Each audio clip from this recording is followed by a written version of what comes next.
In this lesson, we will look at the construction and operation of electric motors using AC as their power supply. The great advantage that an AC motor has over its DC counterpart is that it doesn't require the use of a commutator, so the problems of arcing at the brushes is greatly reduced or even eliminated.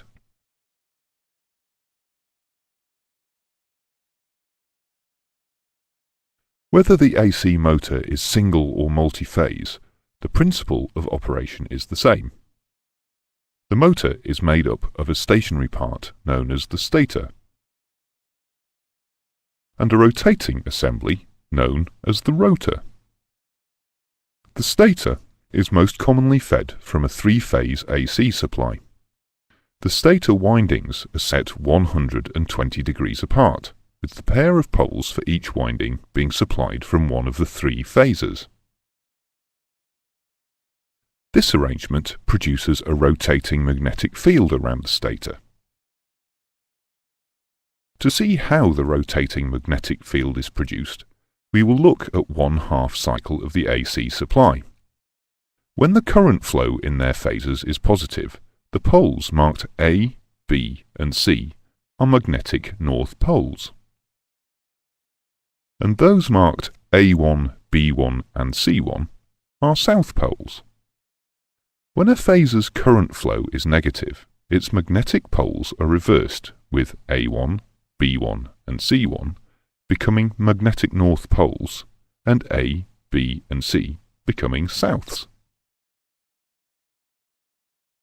If we start at point 1 on the graph, you can see that phase A is at its positive peak. So, pole A has a strong north magnetic pole, and A1 a strong south pole. Phases B and C are both negative, so poles B1 and C1 have weaker north poles. The magnetic fields will look like this. If we move the sequence on to part 2, we can see that the C phase current is now at its negative peak, so the C1 to C magnetic field is at its strongest. A phase has moved away from its peak, so the strength of the A and A1 magnetic poles is reducing, and B phase has moved from negative to positive. So now pole B is now a north, and pole B1 a south. Moving on to position 3, B phase is now at its positive peak, so there is a strong magnetic field from pole B to B1. Both A and C phases are negative, so poles A1 and C1 are weak norths. At position 4, A phase is now at its negative peak, so there is a strong magnetic field from pole A1 to A. B and C phases are both positive, so poles B and C are weak norths. This process continues as each phase moves through its cycle, causing the total magnetic field to rotate at a speed equal to the frequency of the supply. If two phases of the supply to a three-phase rotating field are reversed, the direction of rotation of the field, and thus that of the rotor being driven by it, will be reversed. There are two types of rotating field AC motors in common use in aircraft installations. They are known as synchronous motors and induction motors. We will look at them both, beginning with induction motors.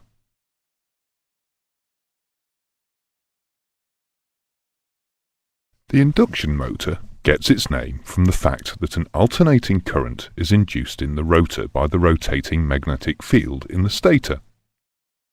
It is the most commonly used AC motor because of its simplicity, its robustness, and because it is relatively cheap to produce. The rotor usually consists of a cylindrical laminated iron core which has a number of longitudinal bars of copper evenly spaced around the circumference.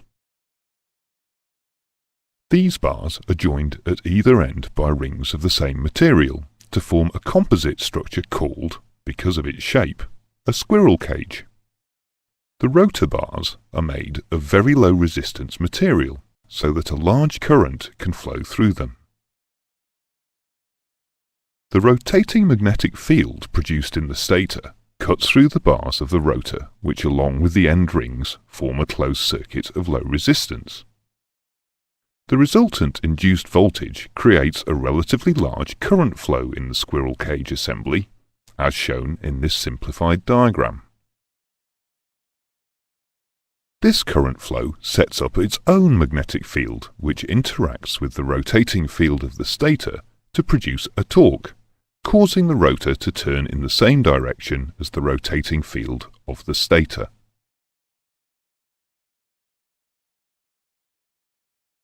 The speed of an induction motor is determined by the frequency of the supply and the load on the motor. The rotor never quite reaches the speed of the rotating field. The reason for this is because if it did, then the squirrel cage bars would not be cut by any lines of flux from the rotating field, and no voltage would be induced in them. The difference between the speed of the rotating field, or the synchronous speed, as it is known, and rotor speed is called the slip speed, or rotor slip. Because of the difference in speed between the stator field and rotor, the induction motor is sometimes referred to as being asynchronous. If the load on the motor is increased, the rotor will tend to slow down. This will increase the amount of cutting of lines of flux and increase the current flowing in the squirrel cage, which in turn increases the strength of the induced magnetic field, which increases the motor torque to compensate for the increased load, maintaining the motor speed virtually constant.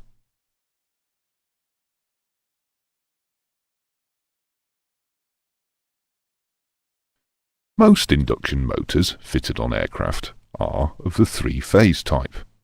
However, single-phase induction motors can also be used.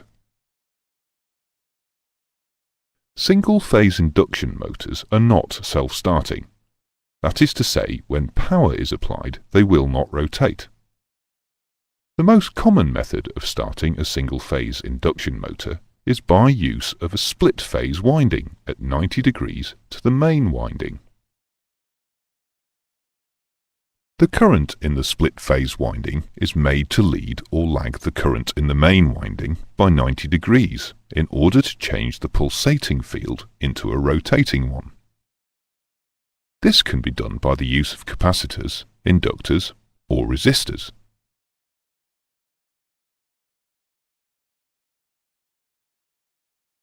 Occasionally, the failure of one phase of the supply to a three-phase induction motor does happen. If the motor is lightly loaded, then it will probably continue to run at about half its normal speed. The fault usually becomes apparent the next time an attempt is made to run the motor, when it will not start to rotate.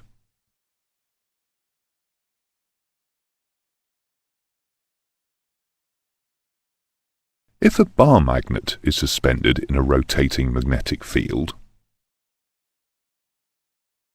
it will lock into the field with its south pole staying with the rotating north pole and its north pole staying with the rotating south.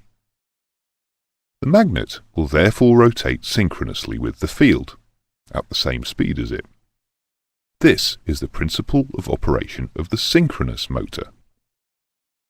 A practical synchronous motor, rather than using a bar magnet, has a rotating coil on a soft iron core, energized with DC through slip rings, causing it to act as an electromagnet. In the same way as the bar magnet did, it lines up with the field created by the stator, and if the field turns, the rotor turns with it.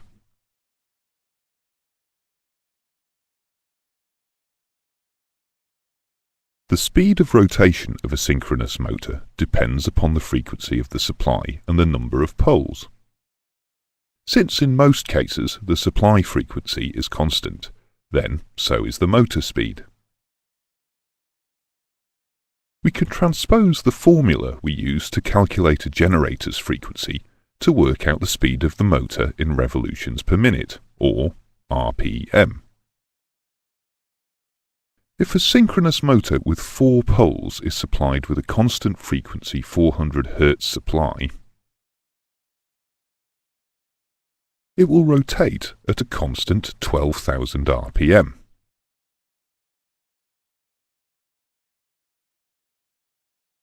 One disadvantage of the synchronous motor is that it is not self-starting.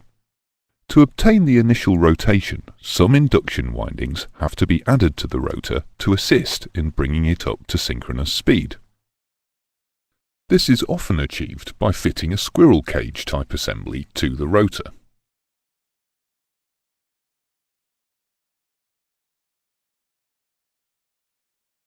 Synchronous motors are often used on aircraft to indicate engine RPM.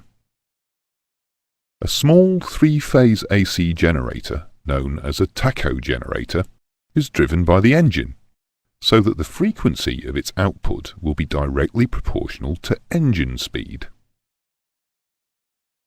The electrical output is used to drive a synchronous motor in the RPM indicator. The operation of this instrument is fully explained in the instrument's lessons.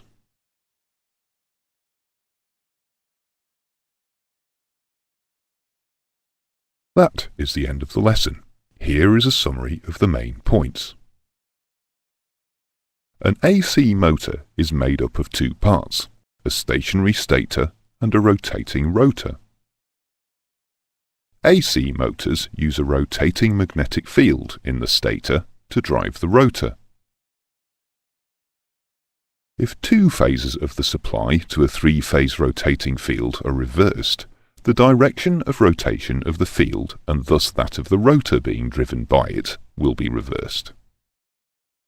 An alternating current is induced in the rotor of an induction motor by the rotating magnetic field in the stator. The difference between the speed of the rotating field of an induction motor and the speed of the rotor is known as the slip speed, or rotor slip. In a synchronous motor, the rotor rotates at the same speed as the rotating field. Here is the formula for calculating the speed of rotation of a synchronous motor.